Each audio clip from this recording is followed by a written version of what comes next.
Stop de genocide. De Belgische international Lukaku vierde zijn doelpunt tegen Feyenoord in de Europa League met een politiek statement.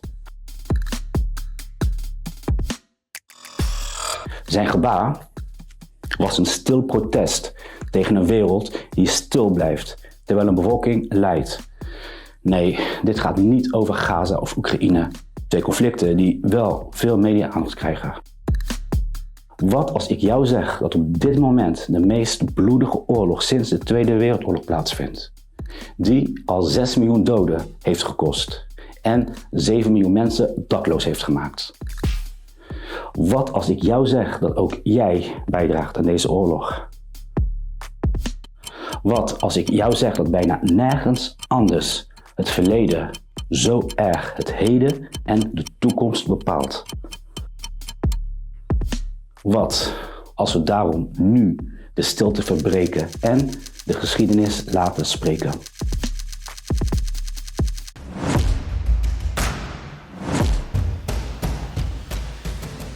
Ik ben Jean-Éric en dit is het Oud Nieuws Journaal. Jouw update van de geschiedenis van onze toekomst. Zodat daarna ook jij de wereld weer net iets beter begrijpt.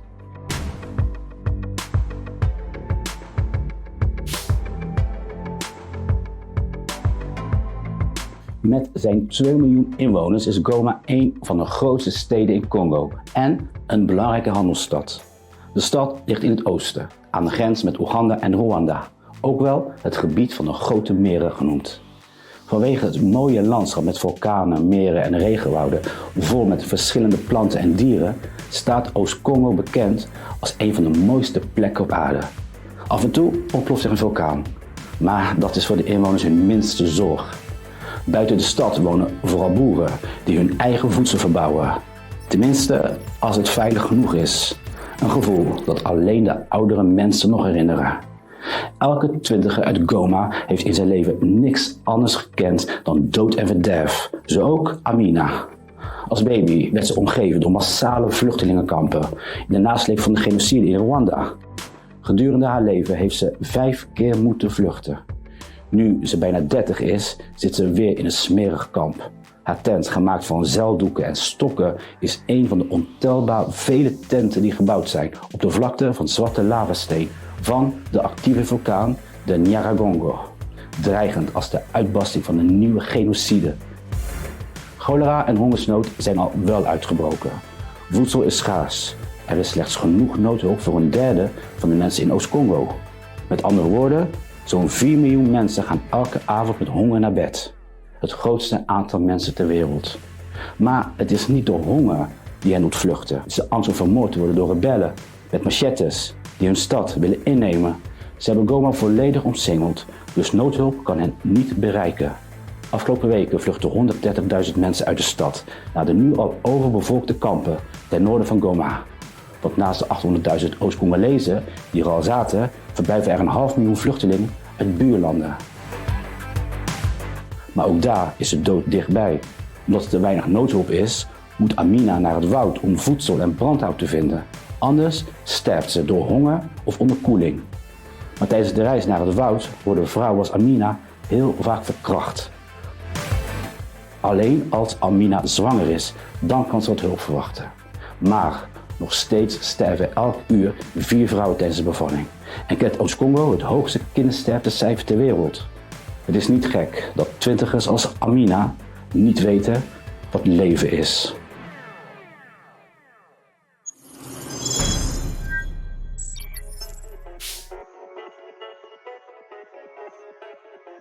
In het oosten van Congo opereren meer dan 100 gewapende groepen. Die milities vechten onderling, proberen hun territorium uit te breiden en plunderen grondstoffen. Oost-Congo is namelijk niet alleen paradijselijk, maar ook een schatkamer vol waardevolle mineralen zoals goud, diamant, coltan en kobalt. Coltan is essentieel voor elektronica zoals smartphones en laptops, terwijl kobalt wordt gebruikt in de batterijen van elektrische auto's. De prijs van deze producten wordt deels bepaald door de situatie in Congo. Dus indirect draag jij bij aan de strijd daar wanneer je een nieuwe smartphone koopt. Ook de Europese Green Deal, die ons zo goedkoop mogelijk energie-neutraal wil maken, betrekt ons dus bij de problemen in Congo. Een van de gewelddadigste groepen daar is de ADF, die in oktober 26 christenen heeft vermoord en een baby-tweeling een bomgordel om liet doen. Maar om de huidige situatie te begrijpen, moet je weten dat één groep de macht heeft in Oost-Congo. De M23-beweging, opgericht op 23 maart 2012. Door hen leven de Oost-Congolezen sinds een jaar opnieuw in een oorlogssituatie. Op 14 februari stonden ze aan de poorten van Goma, waardoor de vluchtelingenkampen nu in de frontlinie liggen. De ontwikkelingen gaan razendsnel.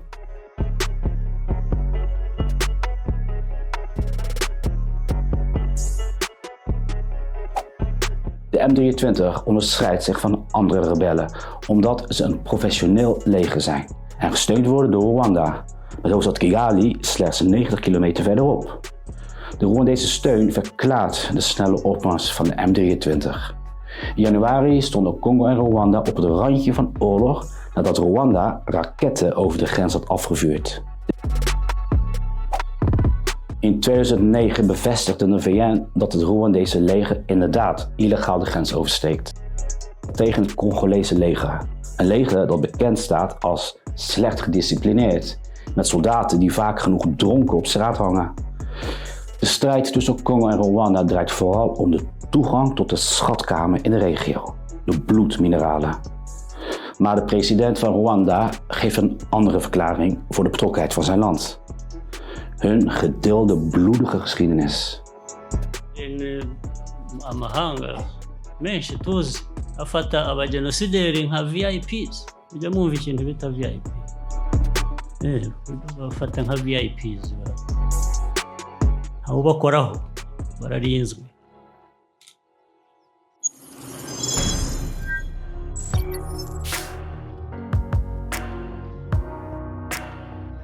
Om dit conflict beter te begrijpen moet je twee belangrijke dingen weten: de wortel en de katalysator.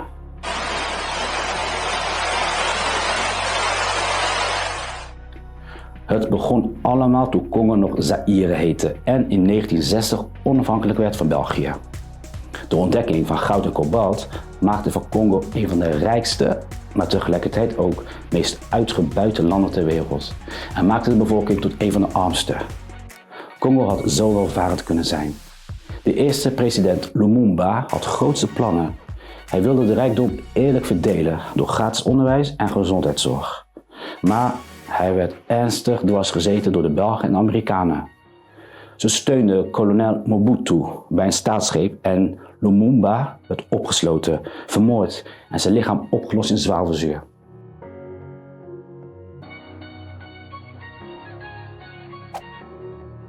In 1999 werd duidelijk dat België verantwoordelijk was voor de moord.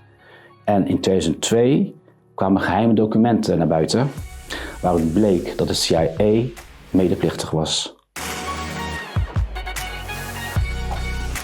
Ze hebben niet alleen Lumumba vermoord, maar ook Congo, door in plaats van Lumumba uit eigen belang de corrupte dictator Mobutu te steunen, die het land leegroofde, verkocht aan het buitenland en verdeelde.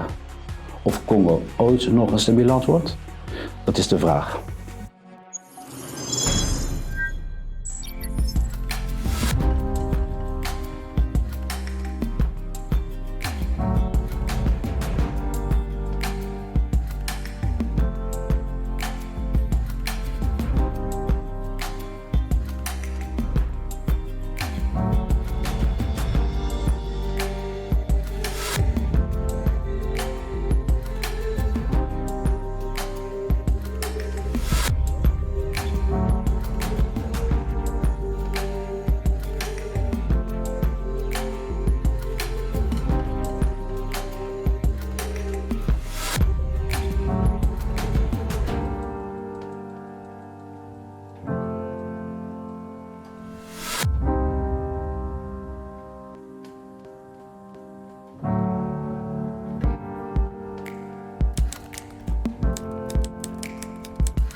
De katalysator was de Rwandese genocide in 1994. De twee bevolkingsgroepen in het land, Hutus en Tutsis, vermoordden elkaar toen. In korte tijd stierven 800.000 mensen. Deze geschiedenis laat perfect zien hoe gevaarlijk haatzaaien en stigmatiseren is.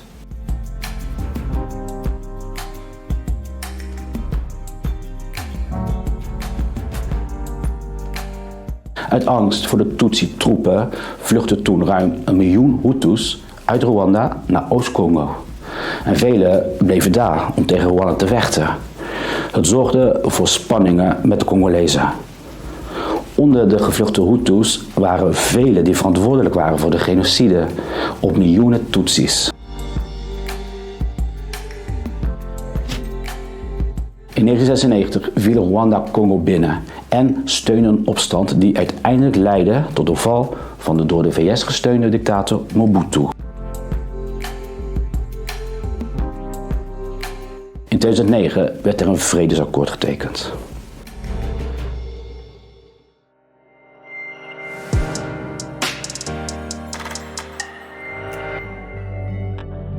Terug naar het heden.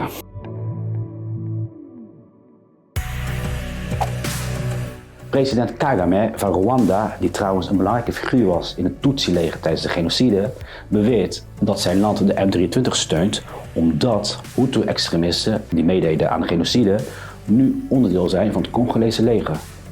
Maar de feiten zijn anders. Deze Hutu-soldaten werden aan de Oost-Congolese frontlinie gezien, vechtend samen met de M23-beweging. Kagame lijkt dus andere motieven te hebben. Volgens kennis wil hij dat Rwanda toegang krijgt tot de Congolese rijkdommen. En dat de Tutsis van de M23 weer deel gaan uitmaken van het Congolese leger. En wil hij zelfs een deel van Congo bij Rwanda inlijven. Rwanda exporteert veel coltan, maar het heeft zelf geen coltan in de grond. 3 keer raden hoe dat kan.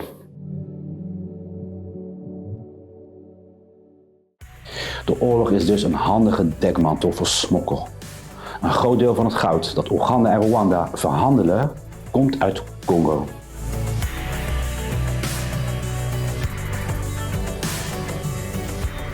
Elk jaar wordt tussen de 10 en 20 ton goud uit Congo gesmokkeld, voordat het naar Dubai wordt geëxporteerd, waar ze er sieraden van maken, die over de hele wereld worden verkocht.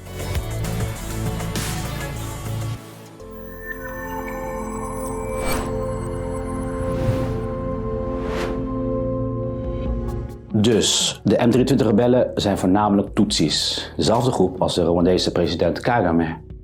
En al sinds de genocide een probleem in de grensstreek met Congo. In 2012 namen ze al een keer Goma in, waarna het een paar jaar rustig was. Toen ze 2 jaar geleden weer de strijdbijl oppakten, riep de Congolese regering de noodtoestand uit en kwam Oost-Congo onder militair bestuur te staan. De M23 zelf zien hun strijd als legitiem. Ze vinden dat de Congolese regering het vredesakkoord uit 2009 niet nakomt en hun groep in Congo discrimineert. Ze zeggen dus te vechten voor een betere overheid. En dat is op zich wel begrijpelijk.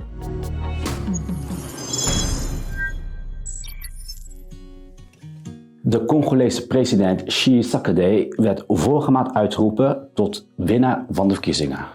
Opnieuw, want hij was al president. Zijn campagneslogan was eenheid, veiligheid en welvaart. Maar als president had hij de jaren daarvoor niks van dat waargemaakt. Integendeel. 60% van de Congolezen leeft onder de armoedegrens. Het land is een van de corruptste landen ter wereld. Het vertrouwen in de politiek was nog nooit zo laag. Ebola en corona zorgden voor veel doden en het conflict in het oosten leidde dus weer op. Sterker nog, Tshisekedi is een van de oorzaken dat het conflict doorgaat. Zijn zwakke regering kan de burgers daar niet beschermen, waardoor rebellengroepen dat zelf gaan doen. En hij kan de zwakke grenzen niet bewaken, waardoor buurlanden eerder van de bodemschatten profiteren dan de eigen bevolking. Toch beloofde Tshisekedi tijdens de verkiezingscampagne dat hij keihard zou optreden tegen de rebellen. Zelfs als dat oorlog met Rwanda betekent. Maar het militaire bestuur dat hij 2 jaar geleden aan Oost-Congo oplegde, had geen effect gehad. Net zo min als de internationale vredesmachten, die jarenlang in Congo actief waren. Integendeel. Allereerst waren er troepen uit Oost-Afrika.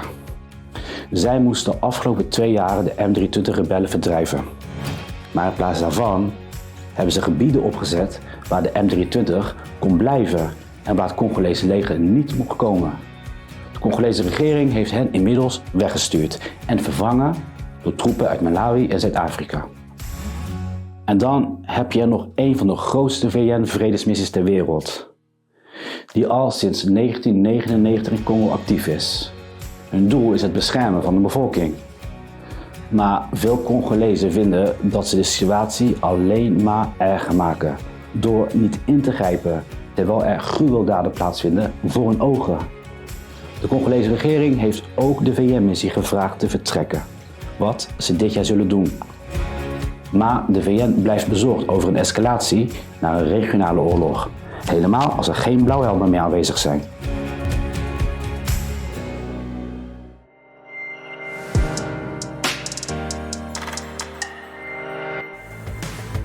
Voor de Congolezen lijkt het er daarom op dat troepen, rebellen en sommige politici en zakenlui juist profiteren van alle chaos in het gebied, omdat ze zo toegang krijgen tot de grondstoffen van Congo. Op deze manier raken steeds meer landen betrokken en graaien steeds meer mensen mee naar de rijkdom van Congo, ten koste van de bevolking.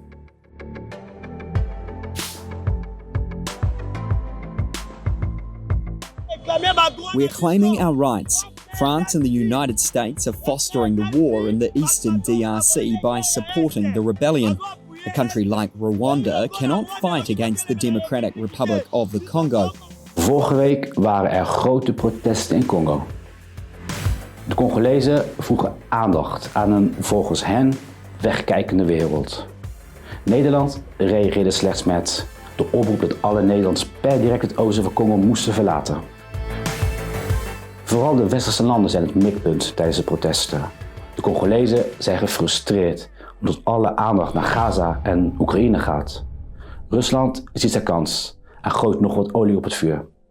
Namelijk door met desinformatie de anti-westerse stemming verder aan te wakkeren. Want veel Congolezen zien Rwanda als de politieagent van het Westen, die hen zwak moet houden, om te voorkomen dat ze zelf kunnen profiteren van hun eigen bodemschatten.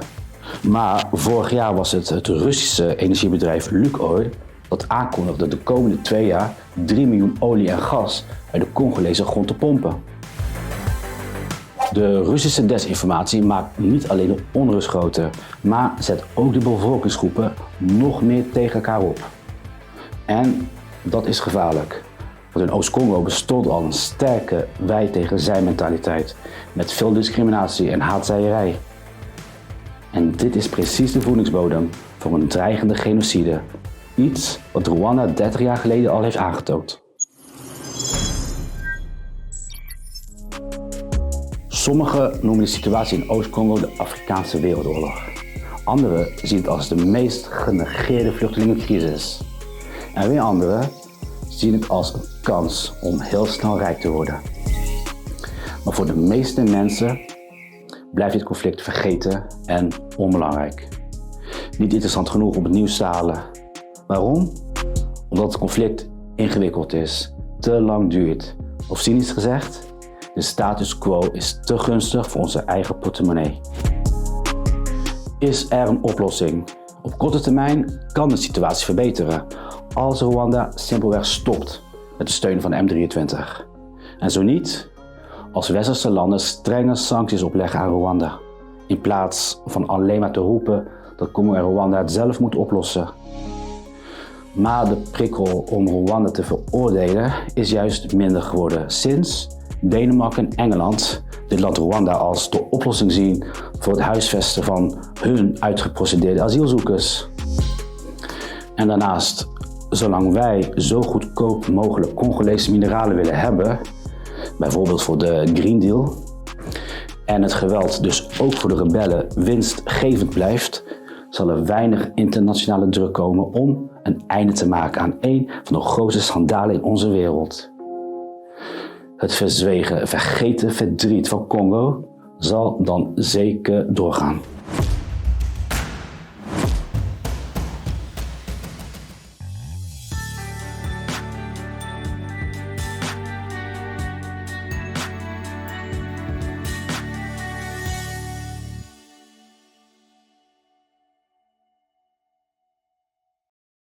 Vind jij dit een leuke video? Abonneer je dan nu op mijn kanaal.